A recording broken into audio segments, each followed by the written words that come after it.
अखंड महाराष्ट्राचं आराध्य दैवत छत्रपती शिवराय यांना वंदन करून त्याचबरोबर आपल्या महाविकास आघाडीचे उमेदवार सत्यशील दादा शेरकर आणि आदरणीय सर्व स्टेजवरील प्रमुख पदाधिकारी,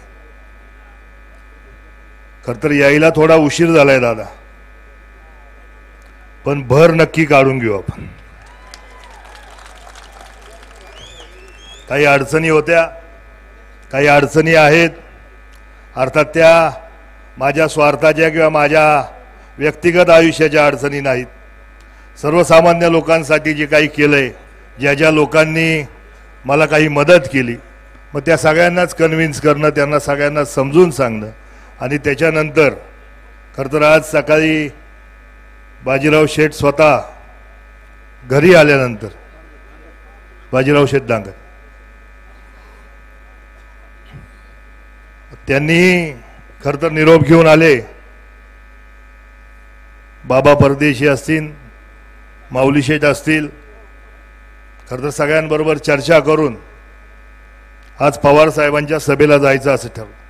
आणि त्या निमित्ताने खरं तर इथं आपण सगळेजण, आम्ही सगळेजण उपस्थित आहोत. अर्थात त्यामध्ये प्रसन्न अण्णा असतील, ही सगळीच मंडळी की ज्यांनी पहिल्या सुरुवातीपासून आजपर्यंतचा हा प्रवास या इलेक्शनचा हा सातत्याने पाहतो.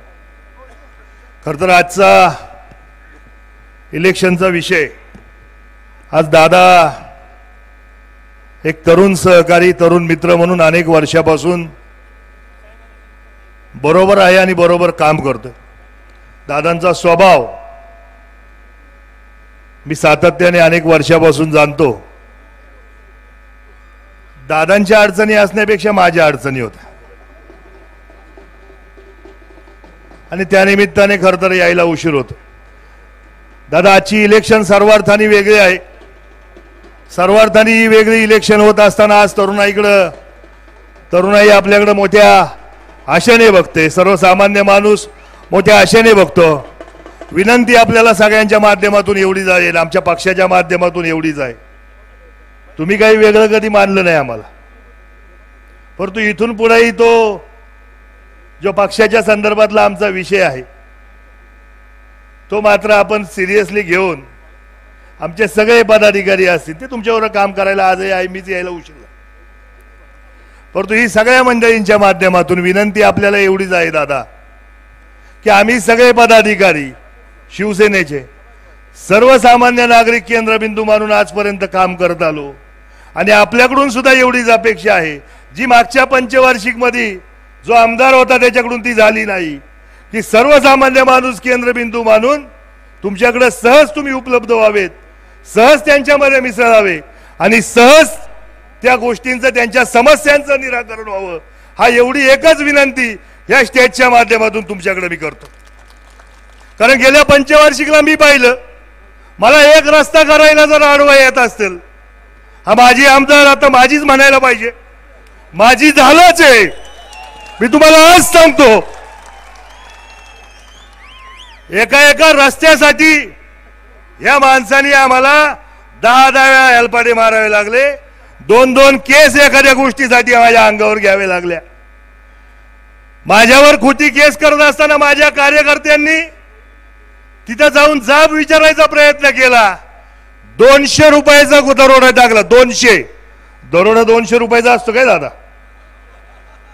पण प्रशासन यांनी वाकवलं, प्रशासन यांनी यांच्या पद्धतीने झुकवलं आणि माझ्या कार्यकर्त्यांवर 200 रुपयाचा गुराढ. आणि या सगळ्या गोष्टींचा या इलेक्शन मध्ये आम्ही सगळे नारायणगावकर मंडळी यांना जाब विचारल्याशिवाय, यांना धडा शिकवल्याशिवाय राहणार नाही, हे तुम्हाला आज सांगतो. अनेक गोष्टी आहेत बोलण्यासारख्या, स्टेजवर मंडळी भरपूर आहेत.